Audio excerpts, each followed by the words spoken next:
নাপাক কাপড় ধোয়ার নিয়মটা যদি বলতেন উপকৃত হতাম। জায়নামাজে পা দিয়ে ঠিক করলে কি গুনাহ হবে? জামাতের নামাজ যদি প্রথম 3 রাকাত না পাই তাহলে কি বাকি নামাজ কিভাবে পড়বো? কোরআন শরীফ চুমু দেওয়া যাবে কিনা? টাইগার বা স্পিড জাতীয় পানীয় খাওয়া যাবে কিনা? বউ কর্তৃক শ্বশুর শাশুড়ির খেদমত করা নাকি ইসলামে জায়েজ নাই, এ বিষয়ে বিস্তারিত জানতে চাই। মেয়েরা কি পিরিয়ড অবস্থায় হাদিসের বই ধরতে পারবে? অনেকে বলে আসরের নামাজ থেকে মাগরিব নামাজ পর্যন্ত কিছু না খেলে একটি রোজা হবে, এটা কতটা সত্য? না সহবাসের পর অনেক সময় গোসল না করেই আমরা কাঁথা গায়ে দিয়ে ঘুমাই, এক্ষেত্রে সেগুলো কি নাপাক হয়ে যাবে? ফাতেমা সিমি আইডি থেকে আপনি লিখেছেন, একটা নুডলসের প্যাকেটের ভেতর সচরাচর একটা মশলা প্যাক থাকে, বাট দুইটা পেয়ে গেছি, অবস্থায় কি করা উচিত? দুইটা কি খাওয়া যাবে? হ্যাঁ, দুইটা খেতে পারেন, কারণ কোম্পানি আপনাকে ওই প্যাকেটটাই বিক্রি করে দিয়েছে। যদি ভুল করে দেয় তাহলে কোম্পানি দিয়েছে, এবং কোম্পানি এই ধরনের জিনিস ফেরত নেয়ও না, এবং এটার প্রতি কোম্পানির কোনো দাবি থাকারও কথা নয়, ছোট এবং তুচ্ছ জিনিস বিধায় এটা আপনার জন্য জায়েজ হবে ইনশাআল্লাহ। তার ফজরের সুন্নত নামাজ কাজা হয়ে গেলে কি তার দিনের যে কোনো সময় বা যে কোনো দিনে কাজা পড়া যাবে? আপনি একটা ভিডিওতে বলেছেন যে সিজদা দোয়া করতে, কিন্তু একজন বলেছে যে হাদিসে আছে সিজদা কোরআন আয়াত পড়া নিষিদ্ধ, তো সব দোয়াই তো কোরআন আয়াত, এখন সঠিক কোনটা? বৈশাখী বর্ণিলা আপনি আইডি থেকে লিখেছেন, অজু ছাড়া মোবাইলে কোরআন পড়ার সময় সিজদার আয়াত আসলে কি অজু ছাড়া সিজদা দেওয়া যাবে?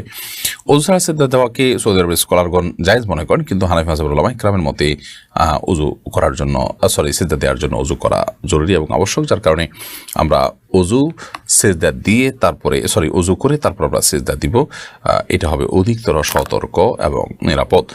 শাহনাজ পারভিন আপনি লিখেছেন, অনেকে বলে আসরের নামাজ থেকে মাগরিব নামাজ পর্যন্ত কিছু না খেলে একটি রোজা হবে, এটা কতটা সত্য? না, এটি একেবারে ভিত্তিহীন কথা।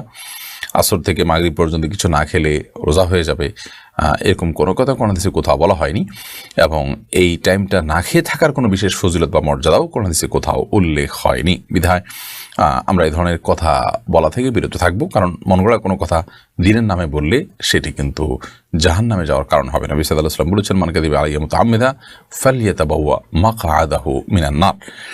যে ব্যক্তি আমার নামে মিথ্যা কথা বলবে সে যেন তার ঠিকানা জাহান্নামে জেনে রাখে। অতএব আসর থেকে মাগরিব পর্যন্ত না খেয়ে থাকলে রোজার সওয়াব হবে, এই কথা নবী সাল্লাল্লাহু আলাইহি ওয়াসাল্লাম বলেন না। অতএব এটা আপনি বললে তার নাম মিথ্যাচার হবে, যা জাহান্নামে যাওয়ার কারণ। সাজিয়া আখতার আপনি লিখেছেন, মেয়েরা কি পিরিয়ড অবস্থায় হাদিসের বই ধরতে পারবে? পিরিয়ড অবস্থায় যে বইতে হাদিস লেখা আছে বই ধরতে পারবে, কারণে কোনো গুনাহ হবে না, ইসলামিক বই পড়তে পারবে, সাধারণ ইসলামিক বই। এমডি আলামিন আপনি লিখেছেন, টাইগার বা স্পিড জাতীয় পানীয় খাওয়া যাবে কিনা? টাইগার বা স্পিডে অ্যালকোহল আছে কিনা, হারাম উপাদান কি আছে না আছে বিস্তারিত আমার জানা নেই। ইনশাআল্লাহ বিদিনিল্লাহ এই সম্পর্কে আমাদের জানাশোনার সুযোগ হলে আমরা এ বিষয়ে ডিটেল আপনাদেরকে জানাবো, যদি আল্লাহ তাআলা আমাদেরকে তৌফিক দান করেন। যদি হারাম কোনো উপাদান না থাকে, সেখানে অ্যালকোহল না থাকে, তাহলে সেক্ষেত্রে এটি পান করা নাজায়েজ হবে না। সাধারণ সফট ড্রিঙ্কসের টাইপ যদি হয়, হারাম কোনো উপাদান না থাকে, তাহলে সেক্ষেত্রে এটি নাজায়েজ বা গুনাহ হবে না, হারাম হবে না পান করাটা। জিয়াউদ্দিন আপনি লিখেছেন, বউ কর্তৃক শ্বশুর শাশুড়ির খেদমত করা নাকি ইসলামে জায়েজ নাই, এ বিষয়ে বিস্তারিত জানতে চাই। জায়েজ নাই এটি আপনাকে কে বলেছে? একজন বৃদ্ধ মানুষ, যে কোনো বৃদ্ধ মানুষেরই তো খেদমত বা সেবা করার চেষ্টা করতে হবে। সেখানে শ্বশুর শাশুড়ি তাদের তো আপনজন হওয়ার কারণে, স্বামীর সাথে সম্পর্কের কারণে তাদের প্রতি একটা নৈতিক দায়িত্ব থাকে যে তাদেরকে আমরা বিশেষভাবে সেবা করব সাধ্য অনুযায়ী, কিন্তু তাদের জন্য তাদেরকে সেবা করাটা ফরজ বা ওয়াজিব না। মায়ের প্রতি সেবা করা যেরকম সেরকম নৈতিক দায়িত্ব, শরীয়ত অবশ্যই এটাকে প্রশংসনীয় মনে করে। বাট খেদমত বলতে যদি আপনি বুঝেন যে শ্বশুরের শারীরিক খেদমত করা, তাহলে সেটা নাজায়েজ হতে পারে, কারণ সেখানে আপনার ফিতনার কারণ হতে পারে এবং ফিতনার দিকে যেতে পারে এবং হারামের পথ উন্মুক্ত হতে পারে, অন্তত মানসিক জেনার পথ খুলতে পারে, সেই জন্য সেটি নাজায়েজ হতে পারে। এমডি মকসেদুল মমিন আপনি লিখেছেন, ফজরের সুন্নত নামাজ কাজা হয়ে গেলে কি তার দিনের যে কোনো সময় বা যে কোনো দিনে কাজা পড়া যাবে? ফজরের সুন্নত নামাজ যদি কাজা হয়ে যায় তাহলে দিনের যে কোনো সময় না, বরং আপনি জোহরের আগে আগে পড়ে ফেলার চেষ্টা করবেন। কোনো কারণে জোহরের আগে আগে পড়তে পারেন নাই, তাহলে পরবর্তীতে পড়লেন, এতেও আদায় হয়ে যাবে আপনার সালাত। কিন্তু চেষ্টা করা উচিত যে যত দ্রুত সম্ভব এটিকে আদায় করা, অন্তত জোহরের ওয়াক্তের আগে আগে। যুদ্ধ আমাদের বিজয় আল্লাহর এ আইডি থেকে আপনি লিখেছেন, আপনি একটা ভিডিওতে বলেছেন যে সিজদা দোয়া করতে, কিন্তু একজন বলেছে যে হাদিসে আছে সিজদা কোরআন আয়াত পড়া নিষিদ্ধ, তো সব দোয়াই তো কোরআন আয়াত, এখন সঠিক কোনটা একটু বললে বিস্তারিত উপকৃত হতাম। সিজদা দোয়া করার কথা হাদিসে বলা হয়েছে, কিন্তু কোরআন আয়াত পড়বেন না। কোরআন কোনো আয়াত যদি দোয়া থাকে, কোরআন সব আয়াত তো দোয়ামূলক নয়, আর সব দোয়াই যে কোরআন আছে সেটাও তো নয়, হাদিস বর্ণিত দোয়াও তো আছে। যাই হোক, কোরআনে যে দোয়াগুলো আছে সেগুলোকে দোয়া হিসাবে পড়তে পারেন, কোরআন আয়াত হিসাবে নয়। আপনি আয়াত তেলাওয়াত করলেন আলহামদুলিল্লাহ রাব্বিল আলামিন, এটা তো দোয়া নয়, তো এটা আপনি সিজদায় পড়বেন না, কারণ হাদিসে নিষেধ আছে সিজদায় কোরআন তেলাওয়াত করার ব্যাপারে। এরপরে সিরাজউদ্দিন মুন্না আপনি লিখেছেন, সহবাসের পর অনেক সময় গোসল না করেই আমরা কাঁথা গায়ে দিয়ে ঘুমাই, এক্ষেত্রে সেগুলো কি নাপাক হয়ে যাবে? সবাসের পরে কিংবা স্বপ্নদোষের পরে আপনি যদি কাঁথা বা কম্বল লেপ ইত্যাদি গায়ে দিয়ে ঘুমান, তাহলে সেক্ষেত্রে আপনার সে কাপড়গুলো অটোমেটিকলি নাপাক হয়ে যাবে না, যদি সেখানে নাপাক না লাগে। যদি আপনার নাপাক কাপড় বা শরীর থেকে আপনার নাপাক লেগে যায় সেগুলোতে, তাহলে সেক্ষেত্রে যেখানে লেগেছে সেই অংশটা নাপাক হবে। সেগুলোতে আবার শুকায় যায় এবং ভেজা না থাকে, তাহলে সেক্ষেত্রে সেটা আবার আপনার শরীরে লাগলে শরীর কিন্তু নাপাক হবে না। বা সেই নাপাকটা যদি আপনার চাকা ধরে যায়, সেটা যদি আপনি খুঁচিয়ে ফেলে দিতে পারেন, তাতেও কিন্তু পাক হয়ে যাবে। বীর্য পাক করার এটাও একটা পদ্ধতি, যে ধুয়ে তো পাক করবই। এছাড়া আপনার শুকিয়ে গেলে সেটাকে যদি খুঁচিয়ে বা খুঁটিয়ে ফেলে দেওয়া যায়, সেটাও নাজায়েজ হবে না। তাশরিফা জাহান তাওয়া আপনি লিখেছেন, কোরআন শরীফ চুমু দেওয়া যাবে কিনা? কোরআন শরীফে চুমু দেওয়া যাবে কিনা? কোরআন কারিমে চুমু দেওয়াতে কোনো অসুবিধা নেই। আপনি কোরআনের প্রতি সম্মান শ্রদ্ধা প্রদর্শন করতে গিয়ে আপনি চুমু দিলেন, এটাতে অসুবিধার কিছু নেই। এটা মহব্বত এবং ভক্তির প্রকাশ সেভাবে করলেন। এমনি তামিম হাসান আপনি লিখেছেন, জামাতের নামাজ যদি প্রথম 3 রাকাত না পাই, তাহলে কি বাকি নামাজ কিভাবে পড়বো? এ বিষয়ে আমরা এর আগে বারবার বলেছি এবং বিভিন্ন ভিডিওতে বলেছি।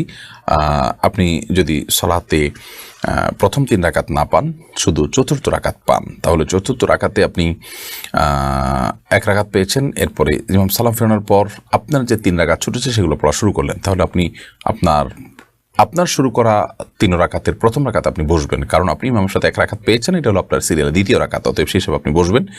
যদিও এখানে পরপর 2টা বৈঠক হয়ে যাবে, একটা ইমামের সাথে ছিল আর একটা আপনার 3 রাকাত যেটা একে আদায় করছেন সেখানকার প্রথম রাকাতে আপনি বসলেন। এরপর বাকি 2 রাকাত স্বাভাবিক আপনি আদায় করবেন। এমনি মুসা আপনি আমাদের ইউটিউব চ্যানেলে প্রশ্ন করেছেন, কবর খোঁড়ার প্রথম কোপের মাটি আলাদা রেখে দেয়, তারপর লাশ কবরে রাখার সময় সেই মাটি সবার হাত ছুঁয়ে কবরের ভেতর কিছু অংশ রাখা হয়, এটা কি শরীয়ত সম্মত? না, এরকম কোনো বিষয় নির্দেশনা কোরআন হাদিসে কোথাও দিয়েছে বলে আমার জানা নেই যে কবর খোঁড়ার পর প্রথম কবরের মাটিটা আলাদা রাখবে, এরপর লাশ কবরে রাখার সময় সবাই একটু করে সেটা দিবে, এমন কোনো কথা নেই। লাশ কবরে রাখার পর সবাই মিলে মাটি দিবে, দাফন করবে, দাফন কাজে শরিক হবে, সেটা পরের কোপের মাটি দিলেও হবে, প্রথম কোপের মাটিই সবাইকে দিতে হবে একটু করে, এমনটির কোনো বাধ্যবাধকতা নেই, আবশ্যকীয়তা নেই। এটাকে আবশ্যক মনে করা বা জরুরি মনে করা বা এটাকে সুন্নাহ মনে করার কোনো কারণ নেই, কারণ কোনো হাদিসে নবী আলাইহিস সালাম থেকে এরকম কোনো কিছুর নির্দেশনা হয়েছে বলে আমার জানা নেই। এরপর রাজিবুর জামান সাবিত আপনি লিখেছেন, জায়নামাজে পা দিয়ে ঠিক করলে কি গুনাহ হবে? না, কোনো অসুবিধা হবে না। আমরা অনেকেই এটাকে মনে করি এটা দোষের, এটা গুনাহের। জায়নামাজের উপর আপনি পাও দিয়ে দাঁড়াচ্ছেন, তাহলে সেটাকে পাও দিয়ে যদি সোজা করেন, এদিক সেদিক আছে সেটাকে আপনি ঠিকঠাক করেন, তাহলে সেক্ষেত্রে কোনো গুনাহ হওয়ার কারণ নেই। আমরা অনেকে এটাকে গুনাহের কারণ মনে করি। হাত দিয়ে জানামাজ যেমন আপনি সোজা করতে পারেন, পাও দিয়ে করলেও কোনো অসুবিধা হবে না। এমনি আসাম হোসেন আপনি লিখেছেন, নাপাক কাপড় ধোয়ার নিয়মটা যদি বলতেন উপকৃত হতাম। আমি ডিশ বা বালতিতে পানি নিয়ে একবার ধুয়ে কাপড় চিপে নেই, আর ডিশ বা বালতি পানি ফেলে দেই, এরকম 3 বার ধুলে কি হবে? আপনি যখন টেপে ধোবেন তখন টেপের মধ্যে কাপড় ধুয়ে সেটাকে চিপে ফেলবেন এবং আবার ধুয়ে আবার চিড়ে ফেলবেন, আবার ধুয়ে আবার চিড়ে ফেলবেন, এভাবে আপনি চিবিয়ে ফেললে সেটা পাক হয়ে যাবে। আর যদি বালতিতে দেন, তাহলে বালতিতে ধোয়া বালতিতে পরিষ্কার পবিত্র বালতিতে পানি নিয়ে সেখানে আপনি কাপড় চুবিয়ে তুলে এরপর চিবিয়ে ফেললেন, এরপর পানি ফেলে আবার সেই পাক বালতিতে আবার আপনি পানি নিলেন।